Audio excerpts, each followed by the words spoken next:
ठीक है। आज वो अली मोहम्मद ख़ान साहब वज़ीर दाखिला और वज़ीर दिफा पे भी बात कर रहे थे कि वो कहाँ रहे सारे अरसे में, उन्होंने क्यों नहीं सवालों के जवाब दिए या मीडिया को ब्रीफ किया। चले ये वाला वाक़या तो ज़ाहिर है इसका फॉलो अप चलता रहेगा, अगर BLA की तरफ से भी कोई मौक़िफ़ आया तो फिर वो भी डिस्कस होगा।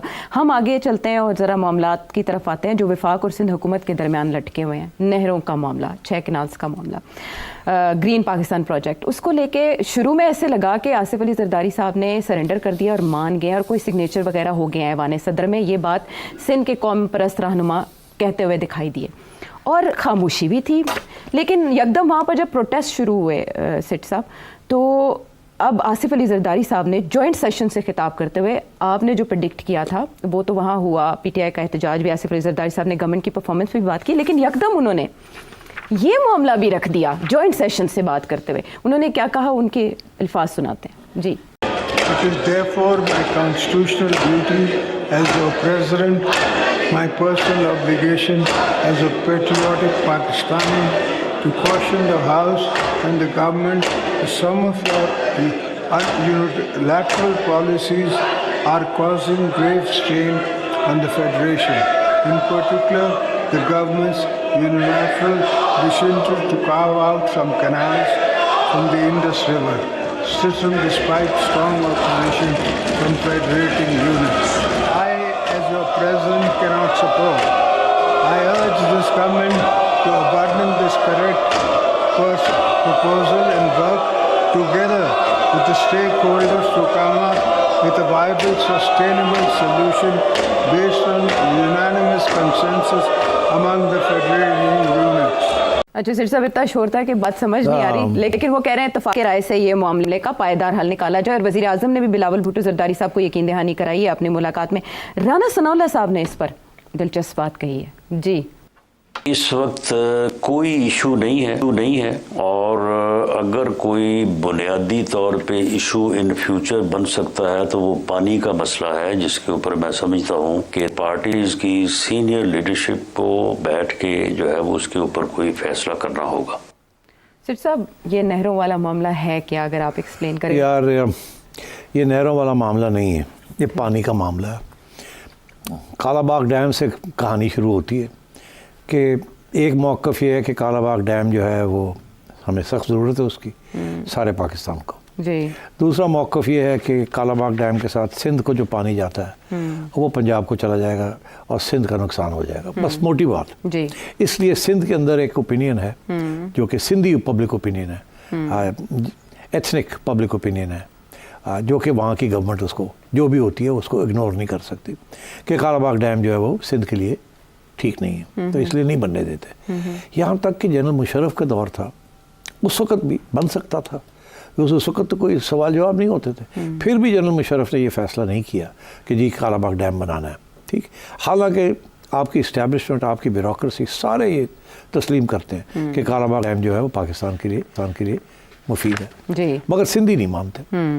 अच्छा, अब उसकी वजह से ये बात आगे नहीं बढ़ती और ये रुक गया।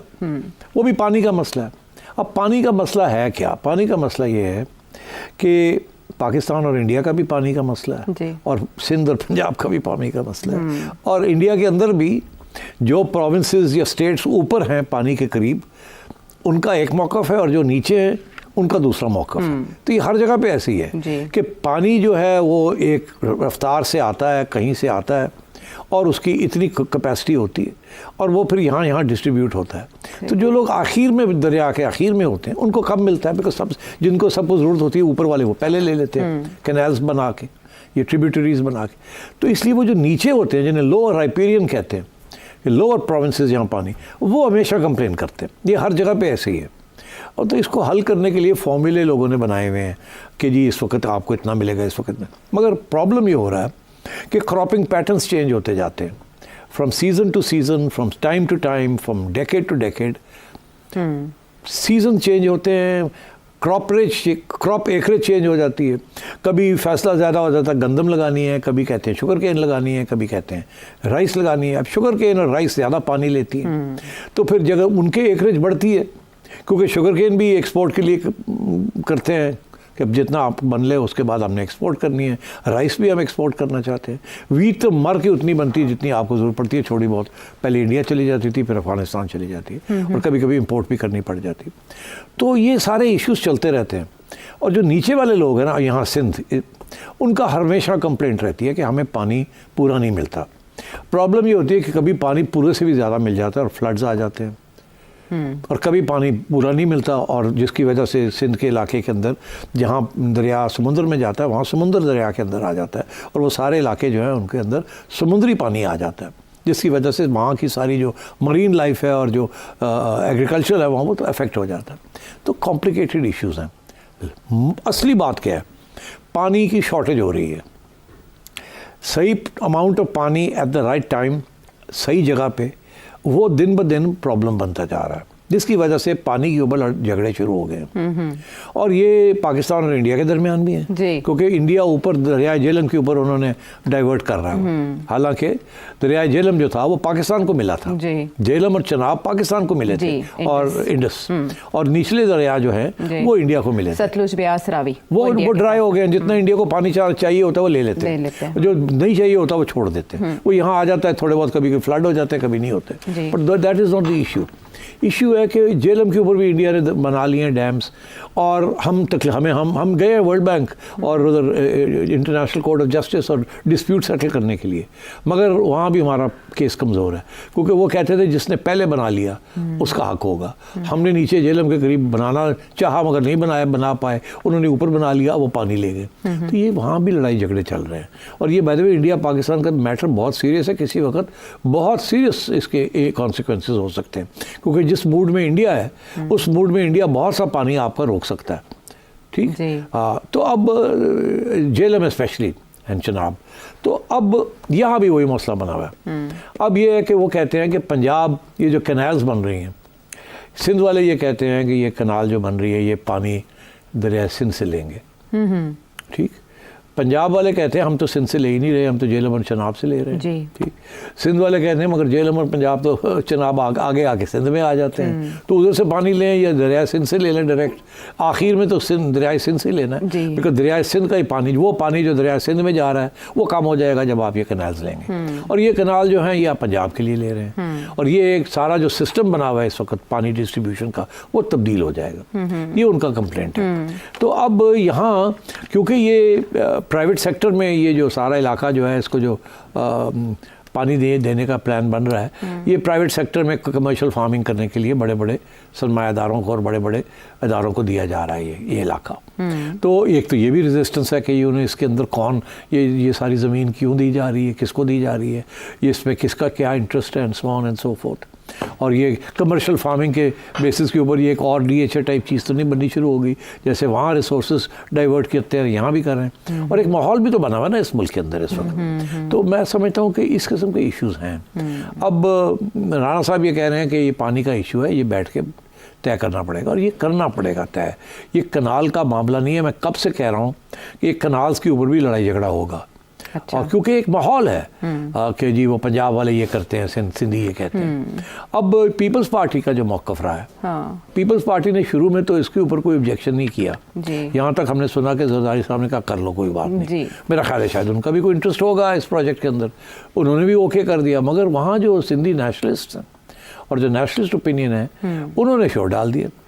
और आज मुझे वीडियोस मैंने रिसीव किए हैं सिंधी नेशनलिस्ट से, जिसमें वो जरदारी साहब की एफिजी जो है उसको बंद कर रहे हैं। जरदारी साहब को गाली पड़ रही है, उन्होंने कहा सौदा कर लिया आपने। तो जरदारी साहब ने इसी वक्त सॉरी करके पीपल्स पार्टी पीछे हट गई। यहाँ तक कि जरदारी साहब ने अपनी स्पीच में भी इसका जिक्र कर दिया, बराह रास्त नहीं किया मगर इशारा कर दिया कि ये मसले हैं फेडरल गवर्नमेंट के और प्रोविंसेस के, इसको हल किया जाए। उन्होंने ये नहीं कहा कैबिनेट के अंदर हमें सीटें चाहिए, उन्होंने कहा फेडरल गवर्नमेंट और फेडरेशन के ये इश्यूज़ हैं। हाँ। इशारा इसी की तरफ था। आपको याद होगा मैंने पहले ये कहा था कि ये स्पीच जो है ये आम हुकूमत लिख के देती है प्रेसिडेंट को, मगर प्रेसिडेंट साहब आप में उसके अंदर कुछ ना कुछ ऐड सब्ट्रैक्ट करेंगे, और उन्होंने ये ऐड कर दिया। ठीक, ये अपनी कंस्टिट्यूंसी को ठंडा करने के लिए। अच्छा। मगर साथ साथ अब मैं देख रहा हूँ कि सिंध गवर्नमेंट को भी इशारा हो गया है कि जी पीपल्स पार्टी की तरफ से कि आप भी आवाम के साथ खड़े हो जाएं, ये ना होने दें। तो अब सिंध असेंबली ने भी रेजोल्यूशन पास कर दिया कि जी ये नहीं हो गया। शहरी रहमान साहिबा ने भी, जो सेनेटर जी। है, उन्होंने भी ये बात कर दी कि ये पानी का मामला है, ये कैनाल्स नहीं बननी चाहिए इन सब। तो और अब जो तजवीज़ आ रही है वो यही है कि इस मामले को आपका ख्याल है साइंड एंड सील्ड है ना, इस मामले को आप रिव्यू करें। रिव्यू कहाँ करें? जहाँ इरसा का मसला है, जी। इरिगेशन स्कीम जो है, और वो जो सारा पानी का डिस्ट्रीब्यूशन का जो सारा है, उसके अंदर इसको लेके जाएं। जी। मेरा ख्याल है ये अब प्रोजेक्ट नहीं चलेगा। ये इतनी ऑपोजिशन इसमें हो गई है और इसमें मिसअंडरस्टैंडिंग्स भी हो गई हैं, वही जो कालाबाग डैम पे हुई थी। लेकिन सिटी साहब, महफूज शहीद केनाल की बात की जा रही है, इसका काउंटर आर्ग्यूमेंट ये है, और फिर ये कि 2027 और 2029 में 2 डैम्स बनने के बाद पानी की कमी पूरी हो जाएगी, जिसकी सिंध को शिकायत हो रही है। हाँ, तो वो डैम कब बनेंगे और कैसे बनेंगे और उस वक्त पॉलिसी क्या होगी, ये बातें हैं सारी। ये काउंटर आर्ग्यूमेंट है ये कि जी वो तो डैम बन जाएंगे तो सिंध से लिया नहीं जा रहा पानी। सिंधी इसको ये नहीं करते ना। देखे ना, कालाबाग डैम के ऊपर इतनी रिपोर्टें लिखी गई हैं, इतना कुछ लिखा गया है कि इसके साथ सबका फ़ायदा है, मगर वो नहीं मानते। कन्विंस करने की पूरी कोशिश की गई, लेकिन नहीं मानते, वो टेक्निकल रीजंस को नहीं मानते, वो कहते हैं नो। तो अब बात ये है कि ये दीज आर पॉलिटिकल इश्यूज जो कि अब ट्रांसलेट हो रहे हैं इनटू मंडे इस किस्म के इश्यूज के ऊपर। तो बात है, और ये मैं आपको बता दूं, ये रेजोल्यूशन नहीं होनी। अगर पीपल्स पार्टी आपके साथ नहीं है इसके ऊपर तो ये मसला बन जाएगा। अगर तो आप पीपल्स पार्टी को साथ ले लेते और पीपल्स पार्टी कंट्रोल कर लेती वहाँ जो डेमोन्स्ट्रेशन हो रही हैं सब कुछ, तो फिर ये प्रोजेक्ट चल पड़ना था। ठीक है, मगर पीपल्स पार्टी भाग गई। हाँ। वो उन्हें डर लग गया कि जी ये हमारी वोट बैंक जो है वहाँ हमारे खिलाफ ना मास बन जाए।